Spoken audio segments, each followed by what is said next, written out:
Good morning, and thank you all very much for coming. This is a civic conversation that Citizens Union does or will be doing once every 6 weeks in the coming months. We haven't had one for quite a while. Judy, it was Judy's brilliant idea to do these, and when is the next one? I don't know. Oh, okay. Put her on the spot. June. Anyway, I'd like to introduce Don Avalon, who is our board member and an anchor at CNN, and Kathryn Garcia, who is the Director of State Operations. I got it? You got it right. She's done everything.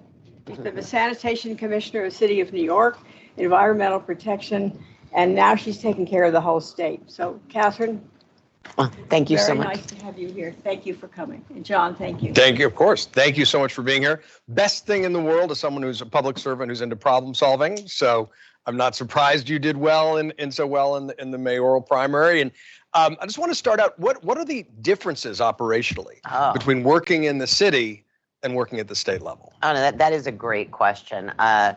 So one of the real things that's very different about being at state government compared to being in city government is in city government, you're really the operator. You are the doer in a very different way. And in the state, your primary levers are being able to fund either local governments or local organizations and to regulate.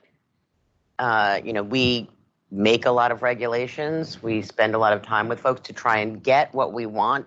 But obviously, we're not the people who are going to go out and, plow the streets of New York in a snowstorm, which, by the way, so oddly, there has been none. Yes. But you've made up for it upstate, so I think it's fine. We have made up for it upstate and had, there are two very, very traumatic storms up in Buffalo.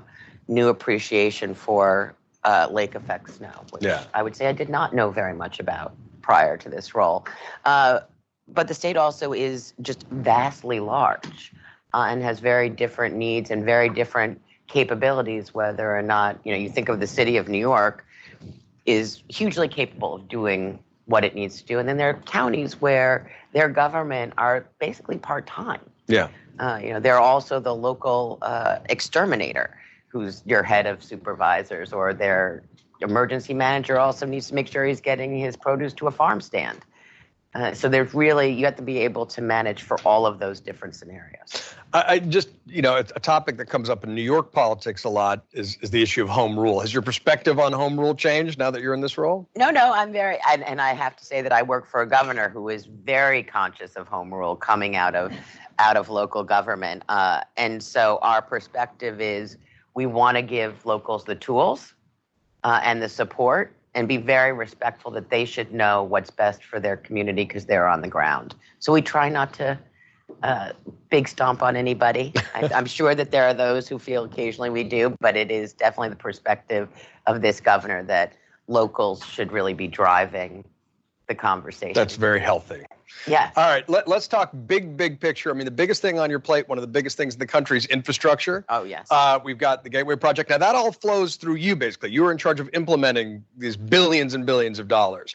How does it look like they're going to be implemented, and what's your plan and order of priority? I know we have a tremendous number of projects in the state of New York, and thank goodness, so much federal support, both through the Inflation Reduction Act as well as the Infrastructure Act, to deal with the repairs we need to make. So Gateway is obviously a national project, as I am reminded. Folks in an Oval Office like to talk about this project and are paying attention and want to see us complete it effectively. Very much they do not want us to have another quote unquote big dig. They don't want this to go on forever. They want it to be done effectively. They have been looking definitely at our governance around how this will get implemented and the partnership between the two states and Amtrak to move this forward. And I have to say, I was thrilled that the president did come up for the first chunk of the project about 2 weeks ago to kick that off for the, goodness gracious, putting tunnels underneath the rail yard on the west side to even begin it.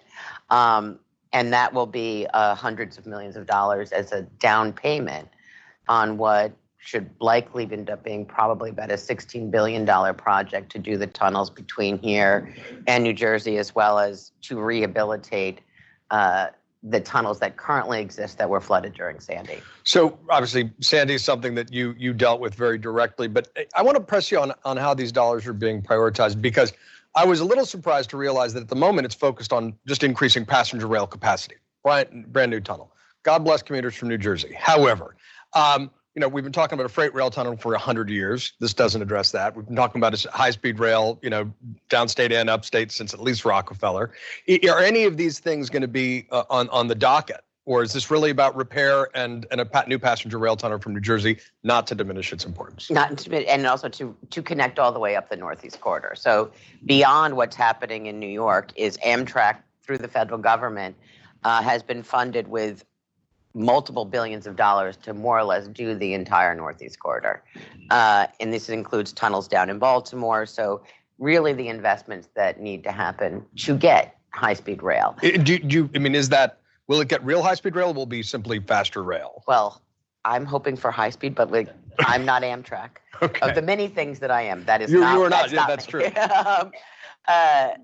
And we, as the state, are making investments on the New York City to Albany line, particularly the Livingston Bridge, to make it so that bottleneck is sort of freed up. And there's an interesting thing for those of you who ever take the railroad up to Albany, is if you think about it, there are chunks that are actually very high speed. Like for some reason, Hudson to Albany is like a 10-minute ride on the train. It's probably about a 25 to 30-minute drive from Albany to Hudson. So there are pieces of it that actually move faster. Is that about simply our straightaways, or is that about something else? It's about straightaways, and it's about where there needs to be passage between trains. So there are opportunities there. And right. I think that as you look across the state, what we can continue to do to make investments in our rail infrastructure sort of feeds into what we want to be doing on climate change. So I'm mildly obsessed with high-speed rail. So Rockefeller had a plan about doing high-speed rail up Long Island to Riverhead, where it would sort of naturally diverge. And then there was talk about really connecting, maybe the 5 cities, New York, Poughkeepsie, Albany, Utica, Syracuse, Buffalo, where you could all connect to Canada. But a decade ago, people said, you know what? We're not going to do that. We're going to do planes because it's just easier for New York State.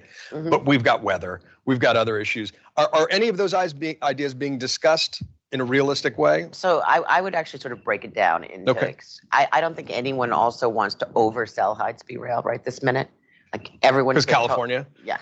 Things have happened and it hasn't actually worked out. Mm-hmm. But that does not mean we're not making very strategic investments. Within the last year, the MTA and the Long Island Railroad created Third Track, which were all these crossings that made it difficult for the Long Island Railroad to move quickly. Now that you have the Third Track in place, which, by the way, was on schedule and on budget. That's not nothing. That's a big deal. It's not nothing. And, going through communities that didn't necessarily always want to give us permits in a timely fashion. Mm-hmm. And that is now allowing those trains to move more quickly. But there's still more work to do. I mean, we still have electrification work to do on the Long Island Railroad.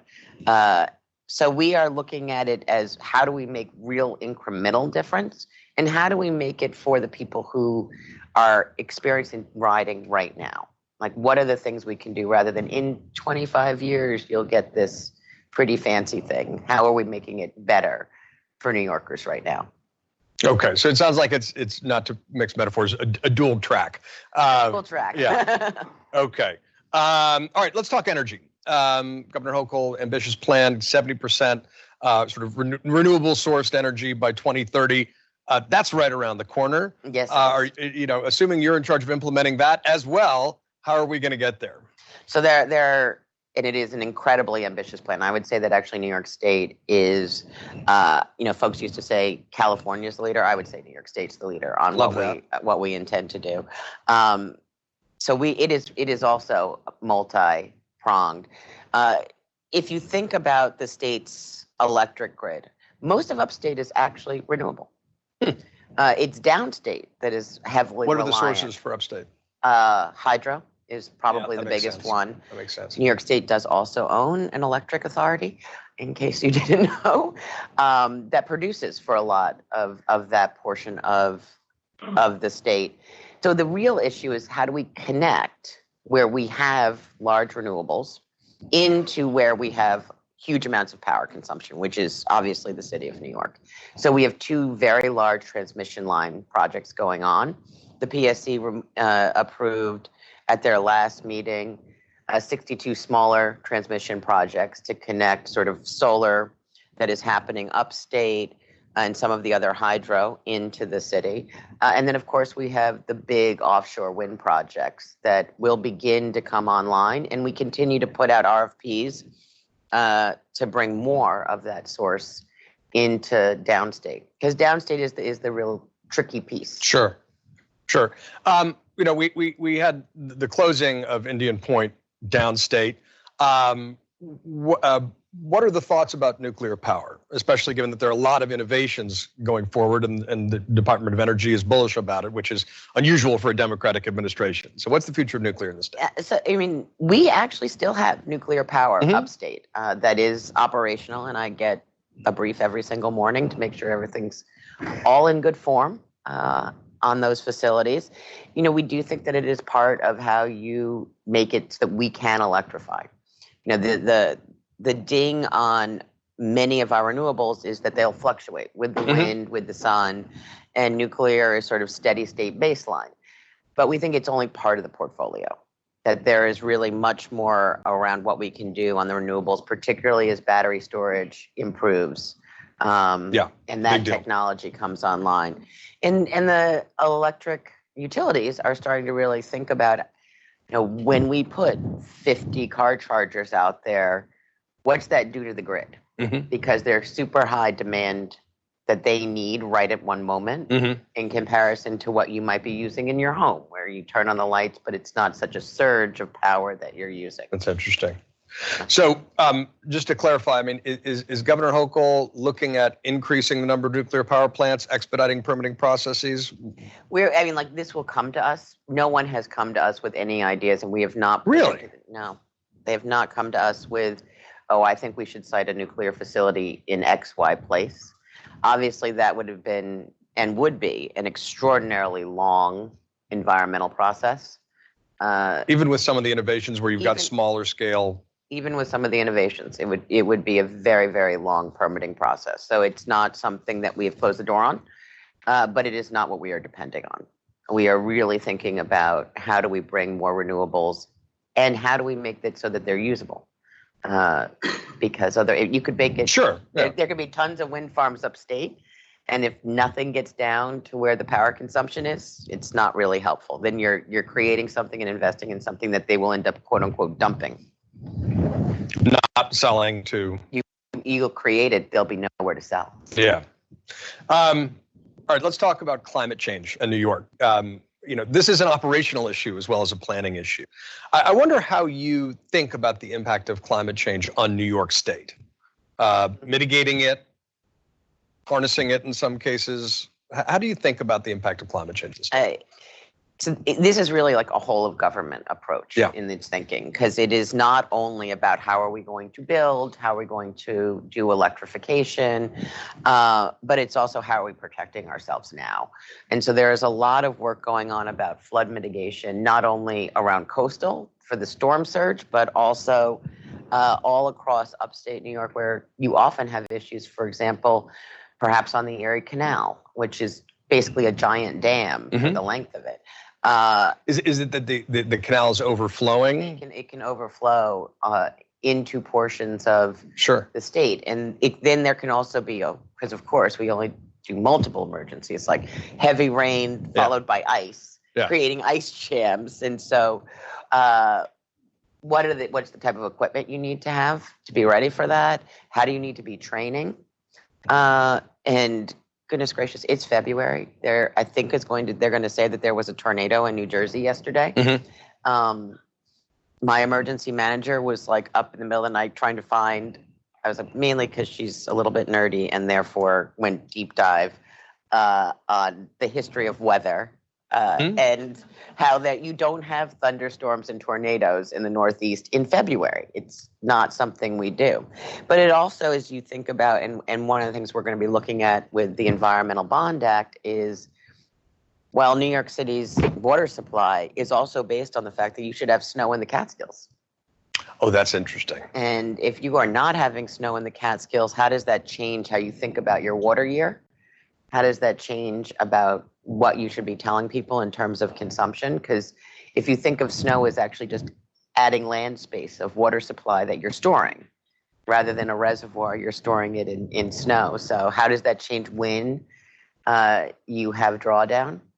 So I'm going to press you on that because it's really interesting. What is the current thinking about how you adjust for not having snowfall in the Catskills? Well, part of it is, well, and hopefully we will eventually get some snowfall. Hopefully winter is not over. There's a whole thing about save winter in the North Country. That may be out of your power, by the way, save winter. Well, there are things they think we can do. Though you find out when you go to the state that the state actually owns 4 ski mountains and on a whole Olympic Center and ski jump. Oh, that's a great ski jump. I know Michael Carey's here somewhere. And so you actually get to see some of these things, which are just the fun part of the job. Sure. The fun part of the job. Adirondacks. Yeah. But it's like, what are we looking at in conservation? How are we thinking about what we are telling people in the city? I mean, luckily for the city and its upstate suburbs, they've got about 1 million customers above the city line. That much of what has been done over the last few decades in terms of saving water has made it so that we used to use like 1.8 billion gallons a day. It's probably sub 1 billion now. So you can make real difference. That's like, oh, we have to pay attention to leakage. We have to pay attention to all those things that when we were so abundant, we might not have. That's interesting. Yeah. Let's talk about housing. Governor Hochul also proposed state of the state, 800,000 new units. Inevitably, that's going to run into some NIMBY problems. What's the path to getting there? Because there are communities in this state, including New York City, that desperately need new housing. And so it's actually, I think, come to a head because it is also now an economic development issue. And it's not just about New York City and its desperate need. East End of Long Island is huge issue. Who can work on the East End of Long Island and live there? And so you have actually a tremendous amount of reverse commuting going on into the East End right now. But as the governor announced, we won the Micron deal, which will be 50,000 jobs in upstate New York around Syracuse. We're going to need, besides the fact that we need a lot of folks who are highly skilled to be participating in that, they will need housing. And, the governor has put forward, I think, a very pragmatic approach. We're not going to tell you how to do it. We're not going to even tell you that it has to be a certain income level or anything like that. We're going to let each local community sort of design what it is that they should be doing so that it meets their needs and say, look, you just need to meet 1% a year upstate and 3% downstate increases. And so for some places where it's like, oh my goodness, it's like 5 houses. It's in many cases not large numbers because you're spreading it over such a large land area. The one place where we're being a little more directive is around where the state has made large investments in transportation infrastructure. And people should live around transportation. We should have jobs around transportation infrastructure. People should live around transportation infrastructure. And some communities have done this extraordinarily well. If you think about a place like White Plains, brought their city back by focusing on this sort of livable downtown, walkable downtown, so that it's actually not scary, folks. Jane Jacobs was right?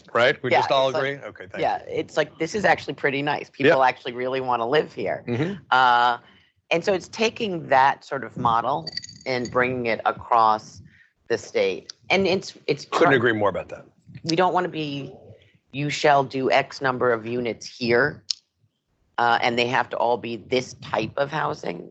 we want communities to come up with what they think they need. And if you think about it, what's the subsidy mechanism, by the way? so the subsidy mechanism, there isn't a direct subsidy mechanism unless you are doing affordable. Okay. Like, then it will be the normal process for affordable housing, low-income housing tax credits, funding for through the Department of Housing and Community. So that would be sort of our normal process. And you get bonus points if you do affordable, so that you can do fewer houses if you do more affordable. There is no specific cookie cutter that's going to work in every single community. But I actually am excited. I think that things are coming together, and it was not dead on arrival, and which is often been the case whenever you talk about this. And so this, I think, is a real opportunity. So you mentioned the Micron deal, which is a really big deal for the state. I think that it's so big that people cannot wrap their heads about how big it is. Yeah, I think people appreciate it in 10 years. Yeah. The flip side to that is how do you, now that you moved, statewide, how do you and the Hochul administration understand the departure of people from New York State and businesses? I mean, we've had a tremendous outflow. Some people will say Florida has gotten the benefit because of taxes and weather. I'm a hard New York partisan. Where weather? I think we fixed the weather here. This winter. This might be the New York getting the minor upside to climate change in certain places, but in all honesty, I mean, how do you understand that exodus of citizens and plan to reverse it? So yes, we know that some people have left, but the real focus on what the governor talked about in her State of the State is affordability and making this an attractive place to live and work. And we think that we can combat that because it also is about the type of society you want to live in. It actually matters that we protect people's right to an abortion in the state of New York. For young women, that's a big deal. It matters that we have gun control in the state of New York, and that you don't have open carry laws here, despite what the Supreme Court has done, and that the state will be protecting those particular rights. But then it is also people want to be able to raise their families. I don't know if you have children. My children, it's they're in their early 20s. I worry about them being able to stay in the city, be able to, buy in the city. They're paying rent that makes my head want to explode.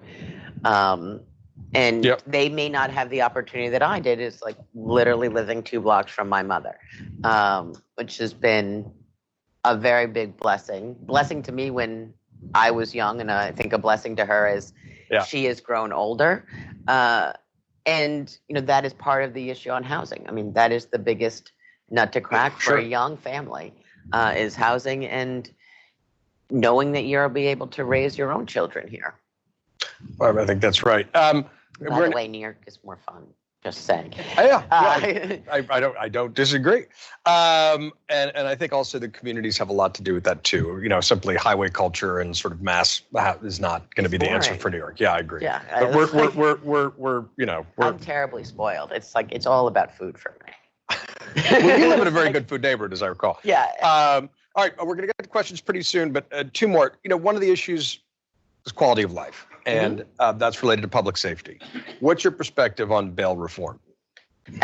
Look, we have made tweaks in bail reform, and by that I mean last year we took on what was called harm on harm, which was repeat offenders, and that is now bail eligible. But there is a challenge in the law right this second between what is bail eligible, what should judges be looking at, which is in the statute, versus the least restrictive standard. So it's sort of do this, but do that message to judges. And the governor feels very strongly that being clearer will help so that we are having, I would say, implementation that is more equitable across the state. The repeat offender standard, does that effectively mean that judges can take into account dangerousness, which is New York is an outlier on? Right. So they only ever have been able to, in the 100+ years, look at return to court. But if you are offending multiple times, and you can then look at some of these other factors in the law, So I would not actually call it dangerousness because that has a heavy implication. But it is effectively doing the same thing. It is looking at people who are continuously and serially committing crime, and then violent crime is bail eligible. That is, when you look at what is bail eligible, the thing that I think that we forget is people can make bail. Even if you commit a felony, you can still make bail. And sometimes that is actually also what is happening. Bail was set, they made bail, they got out. So, to look at whether or not we're doing remands. But it is a very complicated issue. But I think there's also what you see is you can also do things with law enforcement that make change. When the governor and the mayor partnered in October around subway safety, you saw real differences. The state came forward and said, we'll pay the NYPD overtime. And you saw cops on the platforms and, you knew they were there, and we saw things actually change. But beyond that is, COVID was really challenging for people who may have been on the edge in terms of their mental health, and that slid. And so a big part of this budget is an investment in the mental health system. So not only inpatient beds, but all the places where you lose the person. Does the governor support the mayor's policy on institutionalization? The governor supports that you should be institutionalized if you are a danger to yourself Involuntarily. or others. But a psychiatrist should be making that decision. Okay. Because we think you need a medical doctor. We don't want to take away anyone's rights. Sure. Final question. You came 0.8% of winning the mayoral primary, the first ranked choice voting, which I think, the Board of Elections, God knows, needs to be ripped up from its roots, but otherwise was very good. When is brunch? No. This is about actually adding to it. The prospect of open primaries, where you would effectively enfranchise independent voters, Republicans, and then have a top 3 or top 5 runoff. Given your experience in RCV and your just general perspective about trying to enfranchise and engage more people as opposed to having elections decided in closed partisan primaries, what's your perspective on that? Well, this is my personal perspective. Yes. I am a proud member of the Democratic Party. I do believe that you need to participate in the Democratic primary. I love ranked choice voting. I think it requires people to be talking about issues rather than trying to rip each other down, because you always want someone's number 2, so you don't want to demonize them. But I do believe that if you're part of the Democratic Party, you should be part of the Democratic Party. So I'm not terribly supportive of the open primary. Okay, but let me press you on that. Effectively, if elections downstate are decided in Democratic primaries, doesn't that effectively disenfranchise independent voters, or is your answer just join the party? Join the party. Okay. Okay. Join the party. Or join any party you feel comfortable in. Okay. She's saying you have to get on the ballot first. Yeah. Yes, no. And It's been made more difficult. Somewhat, but people seem to still be able to do it. Yeah. All right, we're going to open up to questions. Thank you. This is a great conversation, wide-ranging. Raise your hand, and do we have microphones? Or no, we don't need microphones. Yes, sir. Yeah, what's your take on the controversies surrounding the Penn Station area, redevelopment, and so forth? So, the governor is incredibly committed to the renovation of Penn Station. It's likely to be about a $7 billion project. Part of the ability for us to raise money would have been through the GPP for the general project plan. We understand that that's likely to be delayed due to the interest rate environment. But this is really where you want to see density. You want to see density around transit hubs. And we think that there's an opportunity not only for office space, but also for housing in those locations, and a real commitment to the public realm. Because as I said before, livability and affordability are a real hallmark of the values the governor is supporting. And we think that there are lots of opportunities, and really in the first portion, to get some of that right. Does that include 10 major towers in the area? Does that include moving to Madison Square Garden? So in terms of moving Madison Square Garden, I think, well, one, that will be much more the local council member than the state, but they have not indicated that they will move. So we are not planning for them to move. We are planning for them to stay, and that is what the initial public planning process has been about the renovation of the stadium, is the assumption that they don't move. But how can we make it great, even if they are still there and still at that particular transit hub, which, in some ways, it's not a bad place for an arena, because you have so many lines coming into there, in the same way that in the Barclays arena has had, it's like people get there by transit. They don't actually come by car. They're going to those shows by transit. And so, we have put forward the GPP, and it is moving in its way, but, obviously we know that there will be changes just based on where we are in what's the future of office space in New York, and what's the current economic environment in New York. Sure. And so you can't build unless you have a tenant. All right. I will say Shelley Silver got involved in the last stadium debate, and New York football teams should play in New York. So There is a New York football team. there is. that God bless does. the Bills. God bless the Bills. That's why I root for the Bills. All right. Yes, ma'am. Yeah. I was hoping to hear something about the air train and pick up the latest stadium. Do you know when we will hear something for the air train? Repeat the question if you would. LaGuardia. Air train. Great. The LaGuardia air train, waiting to hear something about when and where and which and how. Yeah. No, And I'm just hoping that any of those. certainly. So the governor asked an expert panel to come forward that the Port Authority has been running, both with a group of consultants, including like Bechtel and other people, on, what is doable. They are looking at a bunch of different options on air train, on ferries, on buses, on subway line extensions. I believe that the Port Authority should be coming to the governor with what that panel final recommendations are in the coming weeks. In the coming weeks. All right. Weeks. That's news. All right. Yep, Sutter. Democratic Party. Until I was appalled by what the state senate did to fill us up. And I was appalled by the open DA. He's inviting him to speak in here. I'm appalled by hasty not speaking to the New York Post. So how do you get somebody like me, the state Democratic Party, and not, I want to become an independent now, but I can't because of the primary. But help me. There you go. Well, I would say that there are often many ups and downs. I just am a believer is like you fight from the inside to get those folks to change, and to make sure that your voice is heard around your perception of how they're behaving and what is happening. As all actually elected leaders should be held accountable. And so I don't give up on the party just because I disagree with any particular thing that's happening at the moment.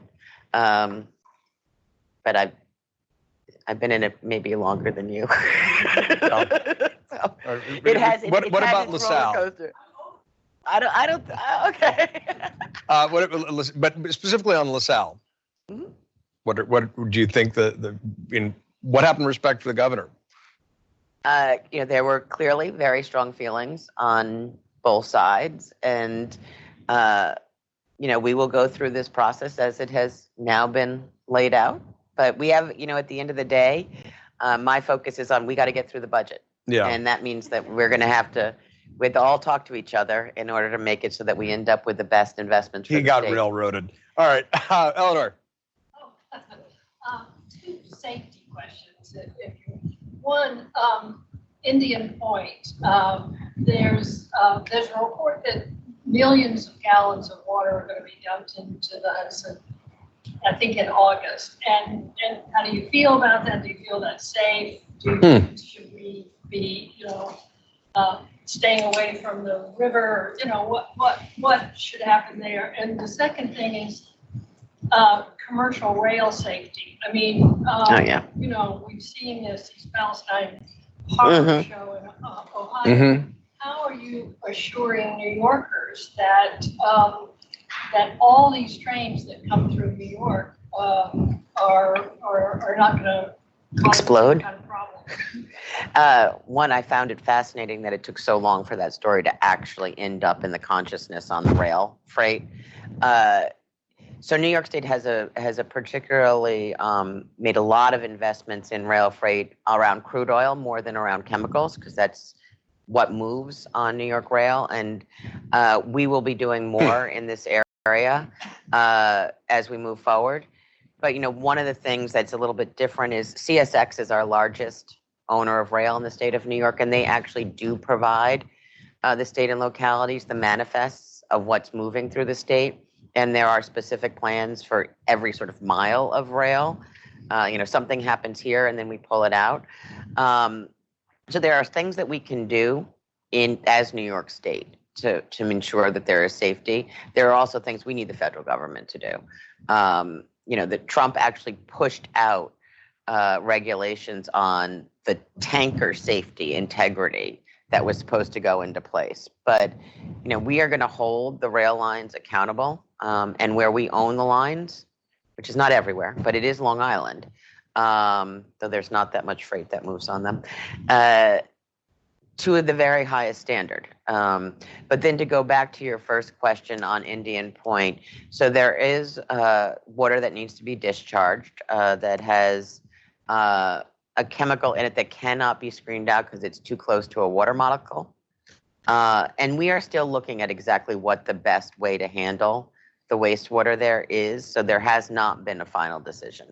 And the nuclear expert, though, is recommending, the independent expert on nuclear is recommending discharge into the Hudson as the safest way to handle it, but we have not made a final decision on it. What will that do to water in the Hudson? Well, I think that the issue is, it's not like this. This was what used to happen when it was operating. So it's not necessarily a new thing, but we want to make sure it's as safe as possible and that it doesn't disrupt either the benthetic community of the Hudson River or anything else, or unsafe to humans. You know, the whole point of the last 50 years around the Hudson River is, how do we make this a water body that people can use again and not just industry? Okay. Let's get one or two more. Okay, you two. Controller DiNapoli issued an audit concerning massive unemployment fraud in the Department of Labor. Question: has the second floor held anybody accountable in the State Department of Labor for these massive costs which were paid out to thieves and which have increased the cost of small business owners to make up the difference because of misconduct and negligence in the Department of Labor? Follow-up question on asylum seekers: does the next state budget give help to the mayor of the city of New York to deal with this unfunded mandate dealing with asylum seekers? Okay. I'll do the migrants Whatever first, order. because that one's sort of really much more straightforward. Yes, the governor put $1 billion into her budget to support the city of New York. We know that the mayor has said that there are additional costs beyond that, but we are putting a down payment on what is not actually a state or city responsibility and should really be a federal government responsibility. There was some money put in the continuing resolution, but it was about $800 million nationally. So obviously, we are not the only state dealing with migrants. You know, California has been absorbing tremendous numbers, as well as some of the other border states.